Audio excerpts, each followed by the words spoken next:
आज हम एक नया चैप्टर शुरू कर रहे हैं, इलेक्ट्रिक पोटेंशियल और पोटेंशियल एनर्जी।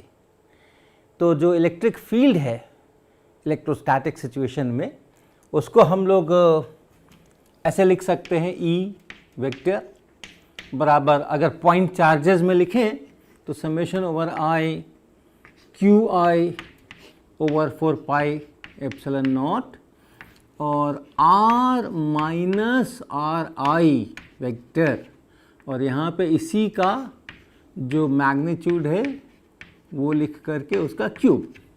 आपको याद होगा, अगर हमारे पास में चार्जेस मान लीजिए यहाँ कुछ चार्जेस हैं और कहीं पे हम इलेक्ट्रिक फील्ड लिख रहे हैं, यहाँ कहीं इलेक्ट्रिक फील्ड लिख रहे हैं, तो हम लोग अपना जहाँ भी ओरिजिन बनाए, जहाँ भी एक्सेस बनाए, इस वेक्टर को जहाँ मुझे इलेक्ट्रिक फील्ड चाहिए, जहाँ उस वेक्टर को हम लोग आर वेक्टर लिखते हैं। ये मान लीजिए पी पॉइंट है जहाँ इलेक्ट्रिक फील्ड चाहिए, और इसमें जो चार्जेस हैं उसके वेक्टर को हम लोग, उसके पोजीशन वेक्टर को हम आर आई लिखते हैं। और अलग अलग आर आई का मतलब ये चार्ज, ये चार्ज, ये चार्ज, ये चार्ज, और ये जो वेक्टर देख रहे हैं वो वास्तव में ये वेक्टर है, ये वाला वेक्टर है आर माइनस आर आई। ऐसा करके हम लोग इसका पूरा लिख सकते हैं। और अगर volume charge distribution, continuous volume charge distribution के रूप में लिखना हो तो फिर ये जो है वो इंटीग्रेशन बन जाता है। कितने पे इंटीग्रेशन? जितने वॉल्यूम में वो चार्जेस हैं उतने वॉल्यूम पे इंटीग्रेशन, उस वॉल्यूम पे इंटीग्रेशन। किसका? चार्ज की जगह पर rho at R prime, R prime का एक पॉइंट लिया, यहाँ पे एक छोटा वॉल्यूम बनाया हमने जिसको डी टॉप प्राइम लिखेंगे हम। इस आर प्राइम पे जो रो का वैल्यू है वो यहाँ लिखा चार्ज डेंसिटी, और इनटू डी टॉप प्राइम, ये इसकी जगह हो गया, और यहाँ पे आर माइनस आर प्राइम ऐसा हो गया, और फिर नीचे में 4 पाई एप्सिलॉन नॉट, और इस वेक्टर का मैग्नीट्यूड और उसका फिर 3 पावर ऐसा। और कैसा भी चार्ज डिस्ट्रीब्यूशन हो, पॉइंट चार्जेस हो या लाइन चार्जेस हो, सरफेस चार्जेस हो, कैसे भी हो, डिराक डेल्टा फंक्शन का इस्तेमाल करके ऐसे तो उसको लिखा ही जा सकता है। तो ये हमारा एक जनरल इलेक्ट्रोस्टैटिक फील्ड का एक्सप्रेशन है। अब एक वेक्टर ऑपरेशन है बहुत अच्छा, जिसको हम लोग कर्ल कहते हैं, CURL कर्ल। ये किसी वेक्टर का हम लोग लेते हैं, जैसे ई वेक्टर का मान लीजिए हम ले, कोई भी जनरल वेक्टर ई है, वेक्टर फील्ड है। ये फील्ड मतलब हर एक पॉइंट के लिए इस वेक्टर का अपना एक मैग्नीट्यूड और डायरेक्शन है। तो इस तरह से स्पेस के पॉइंट्स के फंक्शन के रूप में ये है। ये इसी इलेक्ट्रिक फील्ड पे हम वापस आएंगे, लेकिन अभी थोड़ी देर के लिए आप मान के चलिए कि ये कोई जनरल वेक्टर फील्ड है। तो हम लोग कर्ल ऑफ ई डिफाइन करते हैं और इसको ऐसा लिखते हैं। इसको जो लिखने का तरीका है वो ऐसा है, इस तरह का उल्टा डेल्टा जैसा उल्टा बना करके, और फिर उस वेक्टर का नाम ऐसा, और पढ़ते हैं इसको कर्ल ऑफ ई पढ़ते हैं, या डेल क्रॉस ई ऐसा भी पढ़ते हैं। और ये खुद एक वेक्टर है, ये जो चीज़ है ये खुद एक वेक्टर है, और ये मॉड मत सोचिएगा इसको। और ये जो वेक्टर है ये भी एक वेक्टर फील्ड है, क्योंकि हर पॉइंट पर ये जो फील्ड है इसका भी अपना एक वैल्यू है। ये जो कर्ल हम डिफाइन करने वाले हैं उसका भी एक वैल्यू आएगा हर एक स्पेस के पॉइंट पे अलग अलग। तो ये भी अपने आप में एक वेक्टर फील्ड है। तो ये भी एक वेक्टर है, और इसका क्या है, ये कैसे इसको डिफाइन करते हैं, इसके लिए हम एक एक डायरेक्शन में चल के इसके कंपोनेंट्स डिफाइन करेंगे, और तीनों कंपोनेंट्स अगर मिल गए तो फिर हम पूरा वेक्टर कंस्ट्रक्ट कर सकते हैं। तो डेफिनेशन जो इसका है वो ऐसा है, हम इसके z कंपोनेंट को डिफाइन करेंगे, z component of curl of E. तो अगर किसी भी डायरेक्शन में कंपोनेंट लेना हमने सीख लिया, तो x डायरेक्शन में कंपोनेंट लेंगे, y डायरेक्शन में कंपोनेंट लेंगे, z डायरेक्शन में कंपोनेंट लेंगे, और पूरा वेक्टर कंस्ट्रक्ट कर सकते हैं हम। तो ये कैसे डिफाइन करते हैं? तो जो z डायरेक्शन है, z डायरेक्शन जो है, ये मान लीजिए z डायरेक्शन है, तो इस डायरेक्शन के परपेंडिकुलर प्लेन में, यानी यहाँ पे xy प्लेन के अंदर में हम एक लूप बनाते हैं। इस पॉइंट पे मान लीजिए, इस पॉइंट पर मुझे कर्ल ऑफ ई का z कंपोनेंट प्राप्त करना है। इस पॉइंट पे, उस पॉइंट को अंदर रखते हुए हम एक ऐसे लूप बनाएंगे, क्लोज्ड लूप, क्लोज्ड कर्व ऐसा बनाएंगे। कहाँ? z एक्सिस के परपेंडिकुलर। जिस डायरेक्शन में कंपोनेंट चाहिए उसके परपेंडिकुलर प्लेन में एक लूप बनाइए, जिस पॉइंट पर चाहिए उस पॉइंट को अंदर रखते हुए और ऐसा लूप बनाइए। अब क्या करना, ये जो z एक्सिस है इधर से अगर हम देखें तो एंटी क्लॉकवाइज नजर आए, ऐसा इसके ऊपर में एरो लगा दीजिए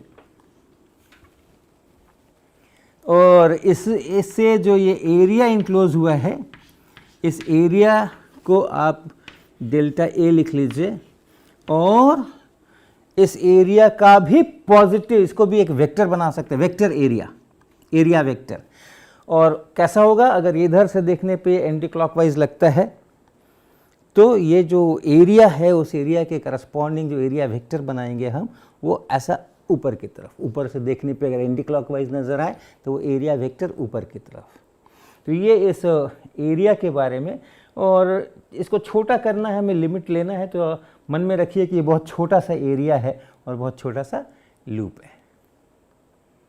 अब क्या करना है, अब करना ये है कि इस लूप पे, इस लाइन पर आपको ये कैलकुलेट करना है E डॉट डी एल। क्या हो गया, E तो हो गया जो हमारा वेक्टर फील्ड डिफाइंड है, वो वेक्टर फील्ड का वैल्यू। तो कहीं पर हमने यहाँ पर इस लूप पर एक पॉइंट लिया, उस पॉइंट पर कितना वो वेक्टर है उसका पता कर लिया E, और इसी एरो के डायरेक्शन में हम थोड़ा सा चलेंगे और उसको बोलेंगे, इस वेक्टर को हम बोलेंगे DL। और ऐसा E डॉट डी एल यहाँ करने के बाद यहाँ से यहाँ तक E डॉट डी एल हो गया, फिर यहाँ से यहाँ तक फिर से DL लीजिए, फिर से DL लीजिए, यहाँ जो इलेक्ट्रिक फील्ड है उसके साथ इस DL का डॉट प्रोडक्ट करिए, फिर यहाँ पे DL लीजिए और इस DL के साथ में ये DL बना, यहाँ ये DL बना, यहाँ ये DL बना, ऐसा ये सब DL हैं। और हर जगह पे अलग अलग जगह पे अलग अलग E है, तो हर जगह पे ये E dot D L, E dot D L, E dot D L करके उसको जोड़ दीजिए, अर्थात इसको इंटीग्रेट कर दीजिए और यहाँ एक सर्कल बना दीजिए, ये बताने के लिए कि इंटीग्रेशन किस पर है, इस लूप पर है, क्लोज्ड कर्व पे।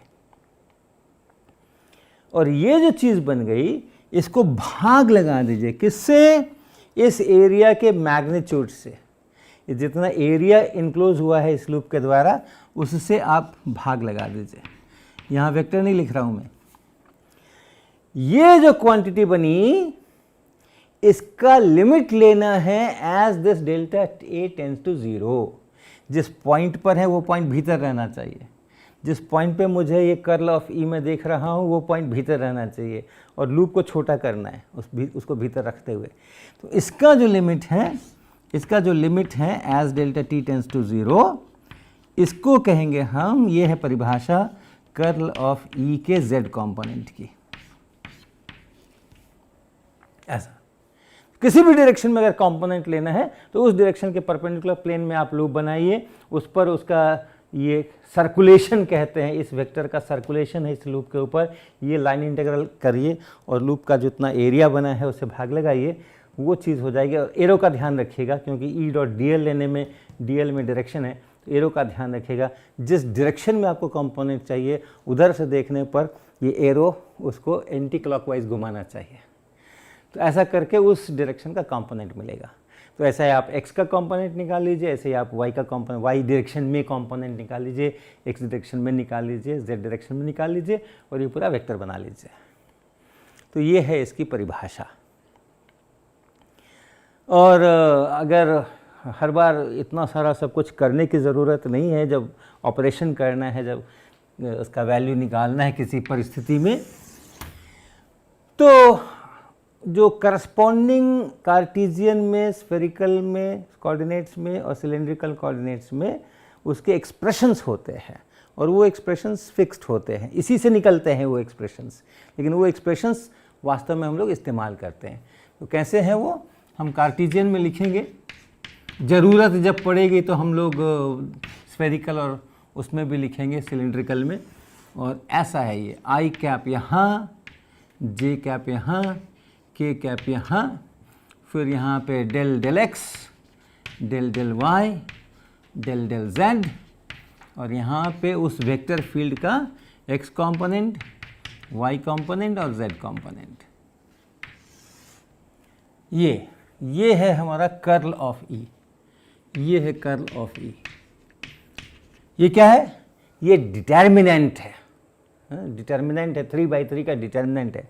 और इसको फैला करके अगर लिखना हो तो जो अलजेब्रा में अपने डिटर्मिनेंट पढ़ा था उसी का इस्तेमाल करना है, उसी प्रोसेस का इस्तेमाल करना है। सबसे पहले यहाँ से चलें, फिर यहाँ से, फिर यहाँ से। तो आई कैप के आगे लिखने के लिए इस कॉलम को, इस रो को आप छोड़ दें और ये जो 2/2 डिटर्मिनेंट बना है इसको लिखें। अलजेब्रा में हम लोग कहते हैं this into this minus this into this. यहाँ पे हम कहेंगे डेल डेल वाई, और इंटू तो नहीं बोलेंगे, लेकिन हाँ कैसा बोलेंगे? Del del Y of E Z, ऐसे लिखेंगे।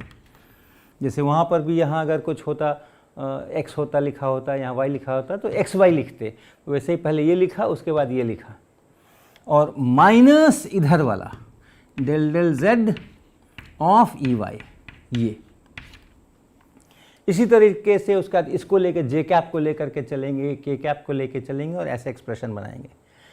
लेकिन अगर आपने एक लिख लिया है तो फिर साइक्लिक परम्यूटेशन कर लीजिए तो बाकी भी मिल जाते हैं। इसके अगला वाला जो है जे कैप वाला, वो क्या होने वाला है आप यहीं से लिख लीजिए। जे कैप यहाँ x की जगह y, y की जगह z, z की जगह x, तो ये बना डेल ई एक्स, z की जगह x, y की जगह z, del z minus del E y की जगह z और z की जगह x, तो ये बना। फिर इसी से इसको लिखिए के कैप, सेम स्टोरी, x की जगह y तो डेल ई वाई बना, और यहाँ पे z की जगह x तो डेल x बना, और माइनस डेल ई z की जगह x तो ई एक्स बना, और माइनस x की जगह y तो y बना। ये है वो पूरा एक्सप्रेशन। आपको इलेक्ट्रिक फील्ड, जो भी वेक्टर फील्ड है, जो वेक्टर फील्ड है ये E, वो एक वेक्टर फील्ड पता है, तो यानी E आपको पता है एक्स वाई जेड पे, हर पॉइंट पे पता है, यानी EX पता है, वो भी पॉइंट टू पॉइंट वेरी करेगा। EY पता है, वो भी पॉइंट टू पॉइंट वेरी करेगा। EZ पता है, वो भी पॉइंट टू पॉइंट वेरी करेगा। और तब ये जो फंक्शन है EX जो है वो x का फंक्शन है, y का फंक्शन है, z का फंक्शन है, तो उसके करस्पॉन्डिंग आप EX को z में डिफरेंशिएट कीजिए या EX को y में डिफरेंशिएट कीजिए। इस तरह से ये एक्सप्रेशंस बनते हैं। ये होकर के, और ये जो डेफिनेशन मैंने बताया इसी के बराबर हो जाता है। तो ये एक कर्ल का फंक्शन है। बहुत कुछ और इसके बारे में अलग से बता सकते हैं, लेकिन अभी मैं थोड़ा स्किप करूँगा। लेकिन इस इक्वेशन को फिर से देखिए, इस इक्वेशन को जो डिफाइनिंग इक्वेशन है उसको फिर से देखिए। इसको एक बार को हम छोड़ लेते हैं। कैसा लिखेंगे इसको? इंटीग्रल ई डॉट डी एल, या तो देखिए छोटे लूप के लिए हैं हम, ये छोटे लूप के लिए डेफिनेशन है डेल्टा ए गोइंग टू 0 है ये, तो छोटा लूप करते जाएंगे, श्रिंक कराते जाएंगे, ये पॉइंट अंदर होना चाहिए। तो this is equal to curl of E का z कंपोनेंट और इनटू डेल्टा ए का मैग्नीट्यूड, एरिया का मैग्नीट्यूड। और देखिए इसको आप लिख सकते हैं कर्ल ऑफ ई का z कंपोनेंट को मत लिखिए, पूरा लिखिए कर्ल ऑफ ई, और यहाँ पे डॉट डेल्टा ए का वेक्टर बना दीजिए। देखिए तो ये चीज़ यही है क्या? ये डॉट प्रोडक्ट लेना है मुझे, तो हम क्या करेंगे? एक वेक्टर का मैग्नीट्यूड लेना है और दूसरे वेक्टर के डायरेक्शन में उसका कंपोनेंट लेके गुना कर देना है। तो वही काम हम यहाँ कर रहे हैं। इस डेल्टा ए का हमने यहाँ मैग्नीट्यूड ले लिया और इस डायरेक्शन में डेल्टा ए वेक्टर के डायरेक्शन में, और डेल्टा ए वेक्टर का डायरेक्शन कौन सा है? z डायरेक्शन है, यानी z डायरेक्शन में इसका कंपोनेंट लेके हम गुना कर देंगे तो हमें डॉट प्रोडक्ट मिल जाएगा। और ये देखिए z डायरेक्शन में कंपोनेंट लेके हमने मल्टीप्लाई कर दिया है, तो इसको हम ऐसे भी लिख सकते हैं। और अगर ये छोटा एरिया है, ये डेल्टा ए एरिया जो है वो छोटा एरिया है, तो हम ये मान सकते हैं ना कि इस इतनी दूर के अंदर में जो कर्ल ई का वैल्यू है वो फिक्स्ड है। तो हम इसको फिर ऐसे भी लिख सकते हैं, कर्ल ऑफ ई डॉट, और ये जो एरिया है इसको हम लिख सकते हैं इंटीग्रेशन ऑफ डी ए, ये जो एरिया है इसमें भी हम छोटे छोटे डीए बना रहे हैं और भी छोटे डीए बना रहे हैं, और ये सारे डीए को हमने मिला करके ये डेल्टा ए बनाया, एरिया बनाया। तो ये जो हमने डेल्टा ए वेक्टर लिखा हुआ है यहाँ पे, उसकी जगह ये सब जो छोटे छोटे हमारे डीए हैं, उनके जो डीए वेक्टर्स हैं उनको हमने ऐड करके ऐसे लिख सकते हैं। और इसको अगर मैं इस एरिया के ऊपर कांस्टेंट मान के चलूँ तो इसको ऐसे भी लिख सकते हैं, कर्ल ऑफ ई और डॉट डीए, इसको अंदर घुसा देते हैं। अगर ये फिक्स्ड है, इतनी सी दूर के अंदर में ये नहीं बदल रहा है, तो इसको अंदर घुसा लेते हैं और ये integration of curl of E dot DA हो जाता है। इस इक्वेशन को जो हम फिर से एक बार लिख लें, integration E dot D L is equal to integration of curl E dot D A vector. तो अभी ये जो मैंने बातें की हैं ये सब इसको बहुत छोटा सा एरिया मान करके बातें की है, मगर मजे की बात ये है कि ये बड़ा भी लूप अगर आप लेंगे तो भी ये इक्वेशन सही होगा। True for any closed loop. मैं इसको स्थापित नहीं कर रहा हूं, मैं इसकी व्याख्या नहीं कर रहा हूं, मैं इसका डेरिवेशन नहीं कर रहा हूं, लेकिन ये जो छोटे लूप के लिए डेफिनेशन से ये चीज़ निकल के आ रही है, थोड़ा सा गणित और करना है, थोड़ी सी ज्योमेट्री और करना है, और ये चीज़ सभी प्रकार के बड़े लूप्स के लिए भी लागू है। इसको कहते हैं हम स्टोक्स थ्योरम।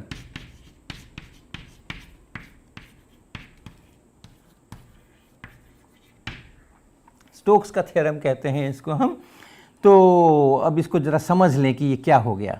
हमने कोई एक लूप लिया, किसी भी तरह का एक लूप लिया, क्लोज लूप, और उसके ऊपर एक एरो बना हुआ है, और अब हम कोई जेड एक्सिस वगैरह की बात नहीं कर रहे। इस लूप पर हम ई डॉट डी एल, ई डॉट डी एल, ई डॉट डी एल करते करते करते करते और सारे ई डॉट डी एल को जोड़ते जोड़ते हमने ये लेफ्ट हैंड साइड बनाया। हमने ये सब डी एल ही यहाँ पे, और हर जगह पे जो ई वेक्टर है उसके साथ इसका डॉट प्रोडक्ट लेते हुए और ई डॉट डी एल करते हुए हमने ये लेफ्ट हैंड साइड क्रिएट किया। हमने अंदर में कहाँ क्या है उसकी कोई चर्चा यहाँ नहीं की।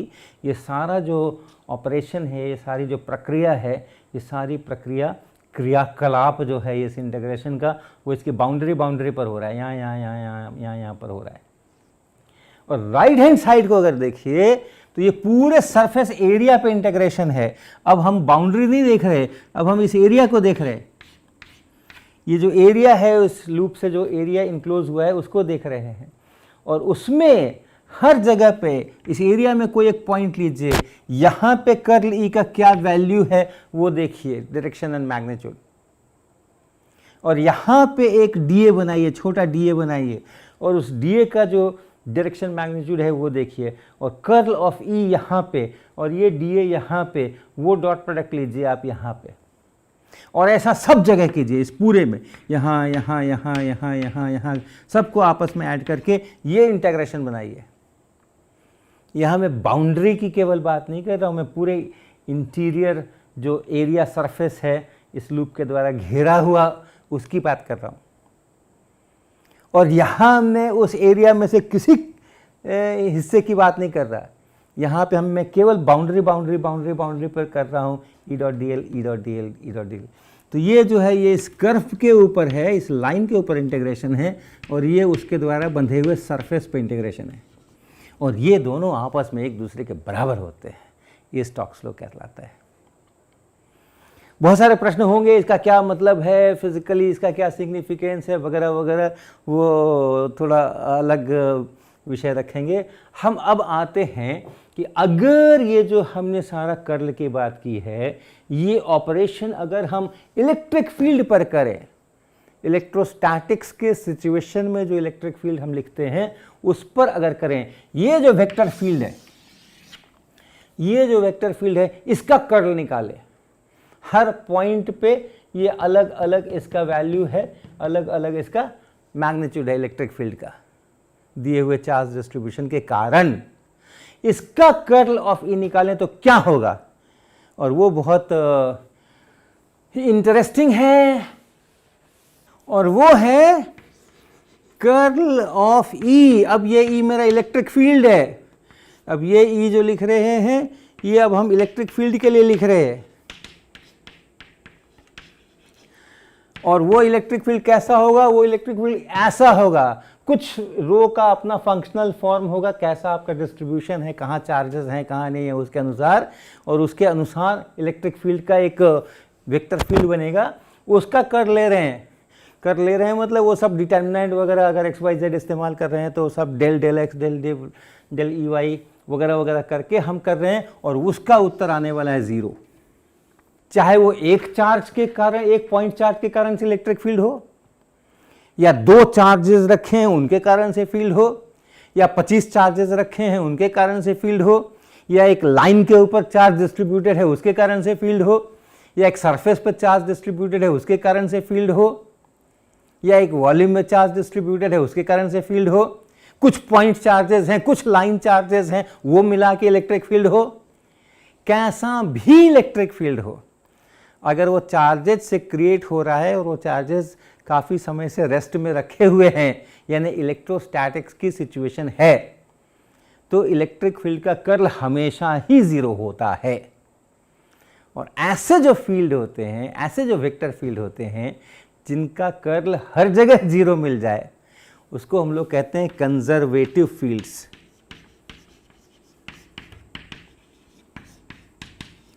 तो जो हमारा इलेक्ट्रोस्टैटिक में जो इलेक्ट्रिक फील्ड होता है वो कंजर्वेटिव फील्ड होता है।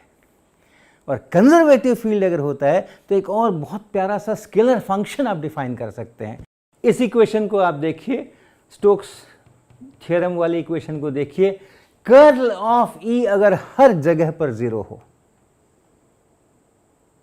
तो ये राइट हैंड साइड हमेशा 0 होगा, और राइट हैंड साइड हमेशा 0 होगा तो लेफ्ट हैंड साइड हमेशा 0 होगा। यानी कोई भी क्लोज्ड कर्व अगर बनाएंगे और उस पर ई डॉट डी एल करेंगे जहां ई इलेक्ट्रिक फील्ड है तो वो 0 आने वाला है। तो ये चीज़ इसमें से निकल करके आई, ये बताता है कि integration of E dot D L on any closed loop, किसी भी क्लोज्ड कर्व पे आप करेंगे, दिस विल बी 0। याद रखिएगा ये इसके लिए कर रहे हैं जो चार्जेस ने at rest, charges at rest, इस तरह के डिस्ट्रीब्यूशन से जो इलेक्ट्रिक फील्ड बना है यानी इलेक्ट्रोस्टैटिक फील्ड बना है उसके लिए हम कर रहे हैं।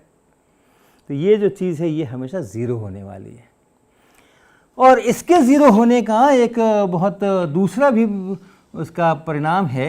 ये मान लीजिए एक लूप है, ये एक पॉइंट है A और ये एक पॉइंट है B, और इस रास्ते पर एक और पॉइंट में लिख लेता हूँ कहीं C, ताकि पता रहे कि ये AC भी एक रास्ता है, और इधर से A से और इधर होकर के यहाँ पहुँचने वाला जो रास्ता है उसको मैं इस पॉइंट को, इसमें कहीं पॉइंट है मान लीजिए D, और ऐसे हमने एक क्लोज लूप बना लिया और इस लूप पे ये पूरा 0 है।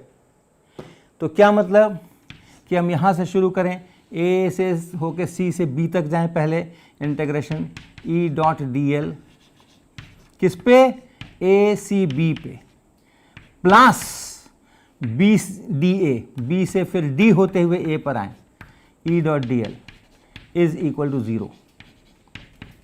ये 0 है, ये पूरा इंटीग्रेशन 0 है। इसको आप उधर ले लीजिए, तो A C B E dot D L is equal to negative of this, और नेगेटिव ऑफ दिस को लिख सकते हैं आप E dot D L ADB, ADB यानी ऐसे चलेंगे, ADB ऐसे चलेंगे, तो जो BDA है उसका नेगेटिव मुझे मिलेगा, हर जगह DL मेरा अपोजिट हो गया है, इसलिए इसको ऐसे लिख सकते हैं। क्या मतलब निकला कि A से B तक हम इस रास्ते से जाएं तो भी उतना ही E डॉट डी एल का इंटीग्रेशन, इस रास्ते से जाएं ADB करते हुए जाएं तो भी उतना ही इंटीग्रेशन। तो यानी ये जो इंटीग्रेशन है, आप ऐसे आए कि ऐसे गए, कि आप ऐसे गए, कि आप ऐसे गए, कि आप ऐसे गए, ऐसे गए, ऐसे गए, किसी भी रास्ते से A से B तक जाइएगा उतना ही इंटीग्रेशन मिलेगा। It is independent of path and it depends only on the end points, कहाँ से शुरू करना है और कहाँ जाना है। हाँ, ए और बी के पॉइंट्स बदल दीजिएगा तब फिर ये इंटीग्रेशन बदलेगा। तो ये जो integration E dot D L है, अब हम ऐसे ही लिख रहे हैं, A to B is independent of path,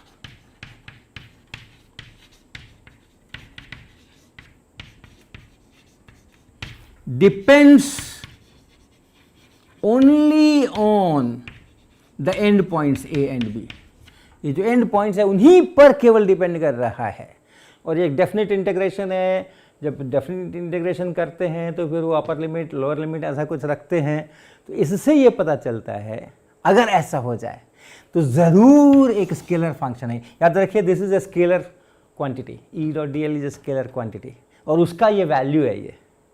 तो ज़रूर एक स्केलर फंक्शन कोई एग्जिस्ट करता है। There exists, there must exist a scalar function जिसको हम लिखेंगे v of X Y Z. ये स्केलर फील्ड है, ये स्केलर फंक्शन है। सो दैट ये जो चीज है जो सिर्फ इस a पॉइंट पर और b पॉइंट पर डिपेंड करती है, this e dot D L integration a to b is equal to v at b minus v at a भी लिख सकते हैं, लेकिन हम एक नेगेटिव करके लिखेंगे आगे के ध्यान में रखते हुए। तो ये va माइनस वी बी, ये इस v का एक यहाँ वैल्यू है, यहाँ एक वैल्यू है v का, यहाँ एक वैल्यू है। यही वैल्यू डिसाइड करते हैं कि ये कितना होने वाला है, va माइनस वी बी। तो हम यहाँ से आगे शुरू करेंगे अगले क्लास में, और इसको हम फिर से लिख लेते हैं, V B minus V A is equal to minus of integration E dot D L from A to B. और ये जो v है इसको हम बोलते हैं potential, v at X Y Z, यानी उस पॉइंट पर पोटेंशियल। और उस स्केलर फंक्शन पोटेंशियल से हम इस इलेक्ट्रिक फील्ड को इस रिश्ते से रिलेट करते हैं। यहाँ से फिर हम आगे पोटेंशियल की बात अगले क्लास में करेंगे।